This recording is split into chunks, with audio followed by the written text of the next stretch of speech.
Breaking news from the housing market. Rent prices are cooling down, buyers have more power than we have seen in years, and sellers are finally starting to hold their ground again. But here is the real question. How does all of that stack up against what we are actually seeing right here in Oklahoma City in 2025? Because spoiler alert, national headlines and your backyard do not always play by the same rules. Welcome back to the channel. I am Joel Shakur, and today we are diving deep into the housing market situation unfolding right now. We will break down the national headlines, look at what the data is showing us locally here in OKC, and most importantly, figure out what this all means for you, whether you are buying, selling, or just trying to make sense of this market. And listen, if you want to stay updated on these urgent housing market changes as they happen, make sure you are subscribed and hit that notification bell. Things are moving fast in 2025. Let me start with the national picture because it sets the stage for everything happening locally. Across the nation, the big winners lately have been renters. I know that sounds wild after years of record rent hikes, but here we are. Prices are now flat, even dropping slightly, depending on where you are located. CoStar reported that national average rent prices fell 0.3% last month. That is the biggest September drop in 15 years. So what is driving this? It all comes back to that wave of new apartment construction that kicked off during the pandemic when rates were super cheap. Developers were building everywhere, but overbuilding leads to rising vacancy rates. And now landlords are offering concessions, upgrades, literally anything to get tenants in the door because vacancy gets expensive fast. Add in concerns about the job market, and things get even more interesting. Young renters, those ages 20 to 24, are facing an unemployment rate over 9%. That is more than double the national rate. So what are they doing? They are getting roommates. They are moving back in with their parents. And that means less demand for rental properties, which creates downward pressure on prices. This slowdown in rent increases is actually helping with inflation. Housing plays a huge role in the consumer price index. When rent prices stop climbing, that gives the Federal Reserve some relief. They have been fighting this battle against high inflation, and slower rent increases help that fight. Meanwhile, on the buying side, we have got this standoff happening. Pending home sales were flat nationally in September. Mortgage rates dipped toward a 3-year low earlier this fall, finally giving buyers some breathing room. But here's the problem. Sellers who locked in those 3%, 4%, even 5% mortgage rates back in 2021 and 2022, they have decided to stay put. Think about it. If you are sitting on a 5% rate and you sell your home to buy another one, that new home is probably going to cost more, and your mortgage rate is definitely going to be higher. That lock-in effect is real, and it is keeping inventory levels tight across the country. But buyers have more power now than they have had in years. Deals are falling apart more often. Realtor.com says delistings are up 52% year over year. If a home does not sell fast or an inspection goes sideways, buyers are just walking away. They know they have options now, and that is why it is more important than ever to have somebody in your corner who knows what they are doing. If you need help with anything real estate related here in Oklahoma City, feel free to reach out. Just visit joelshakur.com and I will get you taken care of. This has created a weird balance where home prices are still near record highs, but demand shows less urgency. Buyers are being picky, sellers are being stubborn, and the whole market is just kind of sitting there waiting to see who blinks first. So that is the national picture. But what about Oklahoma City specifically? Because national trends do not always match what is happening in our backyard. Here in OKC, we are seeing some interesting patterns that both mirror and diverge from the national story. First, inventory.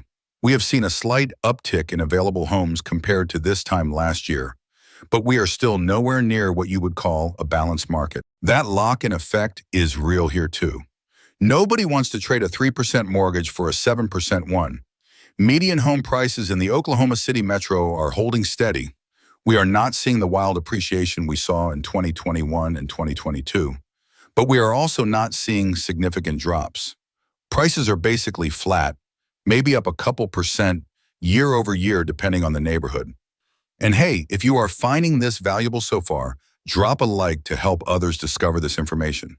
It really does make a difference in getting this content out to people who need it. First-time homebuyers are still struggling. Even though rates have come down from their peaks, affordability is still a challenge. But here's the good news. Those buyers who can qualify have more negotiating power than they have had in years. We are seeing buyers successfully negotiate repairs, closing cost assistance, even price reductions. That was almost unheard of 2 years ago when sellers were getting multiple offers over asking price. For sellers, the strategy has changed too. Gone are the days of listing your home and getting 10 offers the first weekend. Now you need to price it right from the start, make sure it shows well, and be prepared to negotiate. Homes that are overpriced or need work are sitting on the market longer. But well-priced, move-in ready homes? Those are still moving at a decent pace. The rental market in OKC is following some of those national trends too. We are seeing more apartment complexes offering move-in specials, waived fees, things like that. The supply of new apartments has increased, especially in areas like Midtown, Bricktown, and some of the northern suburbs. That increased supply is creating competition among landlords, which benefits renters. But here is something interesting about Oklahoma City specifically. Our job market has held up better than a lot of other metros.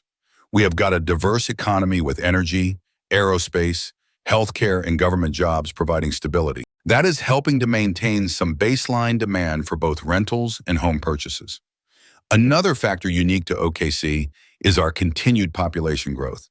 People are still moving here from more expensive markets. When you are coming from California or New York, Oklahoma City looks incredibly affordable. That migration is helping to prop up demand even as national trends show buyers pulling back. So what does all of this mean if you are trying to make a decision right now? If you are thinking about buying, this is actually not a bad time if you are financially ready. You have more negotiating power than you have had in years. The key is to be patient, be picky, and do not overpay just because you are excited about a property. If you are thinking about selling, you need to be realistic. This is not 2021 anymore. But if you price your home correctly, make sure it is in good condition, and work with someone who knows how to market it properly, you can still get a good result. The buyers are out there. They are just more selective now. And if you are renting, you have got some leverage right now. Landlords are competing for tenants. If your lease is coming up, it might be worth negotiating or shopping around. Looking ahead to the rest of 2025, here is what I am watching. First, the Federal Reserve and interest rates. Any significant moves by the Fed will ripple through the housing market. Second, the job market. If unemployment stays stable, that supports housing demand. And third, inventory levels. If more sellers decide to list, that could shift the balance of power back toward buyers even more. One more thing to keep in mind. Real estate is local. What happens in New York or Los Angeles does not necessarily predict what happens here in Oklahoma City. We have our own dynamics, our own economy, our own supply and demand factors. That is why working with someone who knows the local market inside and out makes such a difference. The housing market in 2025 is complex. We have got different forces pulling in different directions. Cooling rents, stubborn sellers, empowered buyers, tight inventory, and an economy that is sending mixed signals. But here's the bottom line. Whether you are buying, selling, or renting, knowledge is power. Understanding what is actually happening in the market puts you in a position to make smart decisions. Thanks for watching. If you found this breakdown helpful, make sure you are subscribed for more urgent housing market updates as they happen. Drop a comment below and let me know what you are seeing in your part of Oklahoma City. I will see you in the next one.